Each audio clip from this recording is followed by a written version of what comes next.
Okay, we're on question number 2 of the topic 5 practice test. This is probably the most challenging question that was on this test. There's always going to be at least one. Here it is. That doesn't mean you can't earn partial marks, right? You can definitely earn a lot of partial marks on this one. So some farmer wants to make a rectangular enclosure, as you see here, that has an area of 525. As soon as you see this, you should write down a formula for area. Right, in this case, area is length times width. If I'm using the given variables, that would be area equals AB times CD, right? AB times CD. All right, and we know that's equal to 525. So I know if I multiply AB, side AB times side CD, I get 525. Okay, sometimes it's helpful to write these in a different way, right? Maybe I call this X, maybe I call this Y, in which case I know that X times Y is equal to 525. Okay, next is we know the fencing for the other, we know that the fencing for AB, right here, costs $11 per meter, and the fencing for the other three sides costs $3 per meter, right? So I'm gonna write a cost function because we want to find the minimum cost. Right, so my cost function, let's call it C for cost, is equal to $11 times X, right? Because X is the distance here, square meters, plus $3 for this X up here, right? This one costs $3. This side costs $3, so that's 3Y. And this side costs $3 per meter, so that's another 3Y. Okay, so let's simplify this. We're going to have cost equals, these are like terms, that's 14x. These are like terms, that's 6y. Okay, now I have a cost function. The annoying part about my cost function is it has x's and y's. Right, and that's two variables. It gets kind of difficult. It's actually three variables because I have c as well. But I have this other equation, so I'm going to solve this other equation for one of my variables. I'm going to choose y. So I'm going to divide both sides by x. I'm going to take this and I'm going to plug it in over here for y, right? So you see this is y equals this guy. So where I see y here, I'm going to write that other thing. So c equals 14x plus 6 times 525 over x. Okay, now this is my cost function. I want to know when it's a minimum. So I can either use calculus if I want to, or I can use my calculator. Right? Essentially, the idea for the calculator would be graph your function, and if you see a minimum point, then that's where the cost is a minimum. So I'm going to take this function. I'm going to go ahead and just do it on my calculator. I'm going to type it in 14x plus 6 times 525 divided by x. Okay? And I'm going to graph it. The window, again, is going to be an issue, but I'll graph it now and maybe see if I can change my window to make it so you can see that you can't see the answer in here, so I got to change my window. You could try zoom fit, which I forget what number it is. There you go. Try zoom fit. And you get something like this, right? We're looking for a minimum cost. So we're looking for a point on here that's a minimum. You can see we need to zoom in on this area over here. So I'm going to get rid of all my negative numbers. I don't need to see all the way down here. And I probably don't need to see this high. So let's go to like, I don't know, let's go to like 500 and see if that's enough.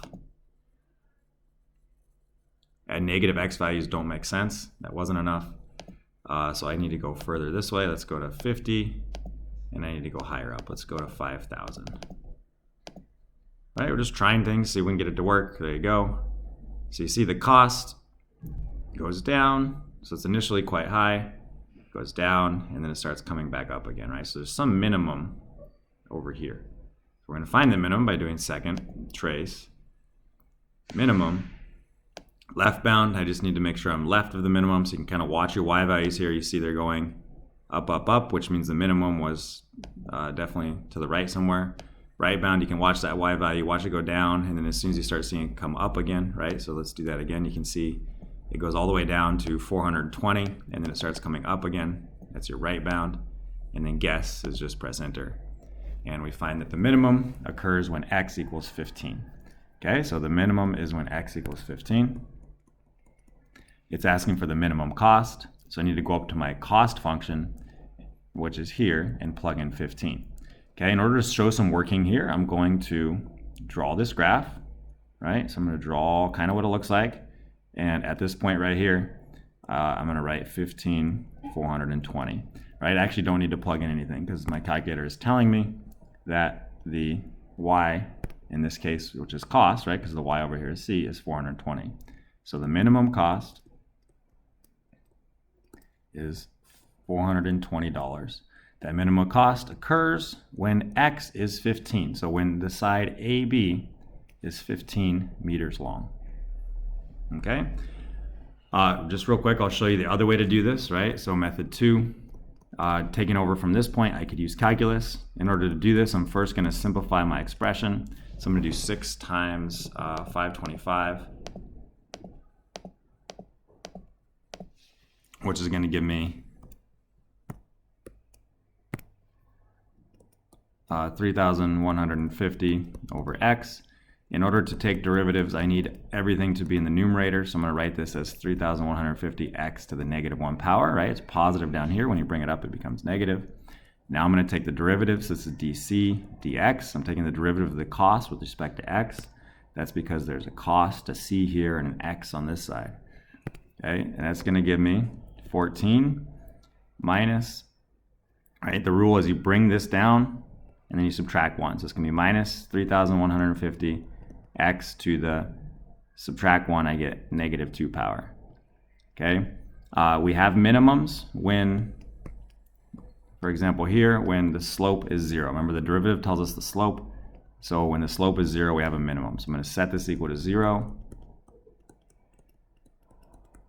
Right? And I'm going to solve this equation. Okay? So I'm going to basically put 14 equals 3150 over x squared, right? So I moved the 14 over and I put the x squared back on the bottom. Multiply both sides by x squared, I get 14x squared equals 3150. Divide both sides by 14.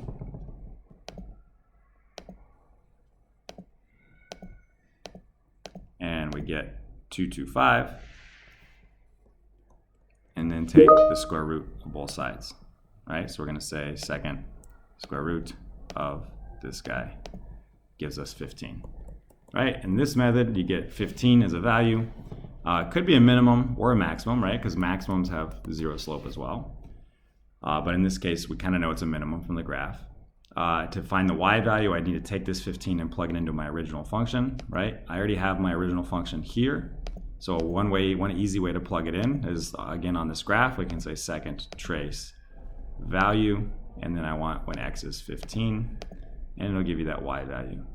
Another way to plug it in is if you go to the home screen, you can say alpha trace y1, and then you're going to put a parenthesis here, and you're going to evaluate this function at 15. And that's going to give you 420, right? So it's going to take the whatever I put into y1, which is here, and it's going to evaluate it at 15. And that's how we get the 420. Okay, so that's the calculus way of doing that problem.